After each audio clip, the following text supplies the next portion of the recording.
We pulled up to the rickety old house, and I felt a twinge of excitement that echoed within the sea of melancholy I had been feeling lately. The house was by no means new or luxurious, but it was much more than I had anticipated. We moved from California, where we had a two-bedroom apartment in the worst part of town. Walking to work each day had become a constant nightmare. While I was thankful to move, I couldn't help but expect the worst. I've lived with my mother and her husband for 3 years now, and to say I hate it is an understatement. I was raised by my amazing grandmother for most of my life, but unfortunately she died a few years back. The only other relative able to take me in was my mother, Melissa. She insists I call her, as though I'm just some child she found on the street. Melissa and I have a non-existent relationship, which means she pretends I don't exist and I stay out of the way. The issue lies in her husband. Frank likes to drink far too much, and when he does he becomes a complete asshole. I keep my distance from Frank when he's been hitting the bottle too much. We just moved all the way to Georgia due to a job offer Melissa had gotten. Frank could hardly hold a job, so Melissa paid most of the bills. Typically, I worked part-time. I used my money to buy the necessities that Melissa refused to provide. The new house was much bigger than I had expected.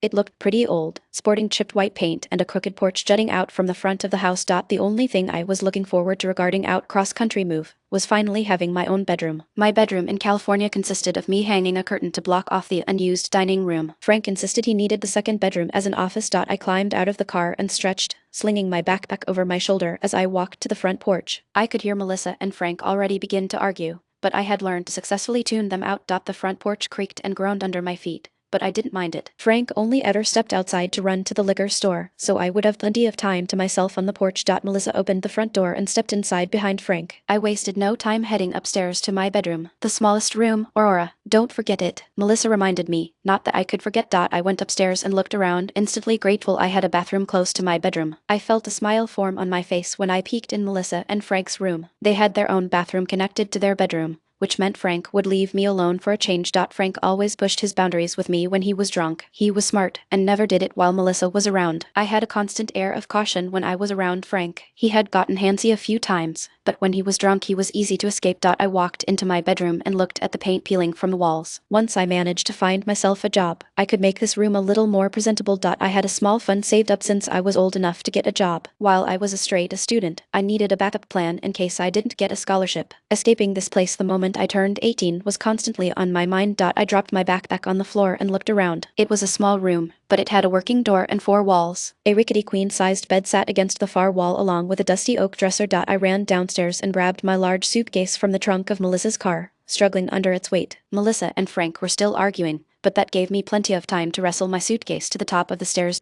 Everything I needed fit comfortably in my suitcase. I didn't have many clothes, but I had grown used to that sad fact. I stuffed what clothes I owned in the dusty dresser, pulling out an outfit for school tomorrow. Melissa had wasted no time enrolling me at the local public school. Anything to get me out of the house and out of Frank's thinning hair. I stuffed my debit card in my back pocket and ran downstairs. Melissa had her back turned to me, bickering at Frank as he set up the small TV in the living room.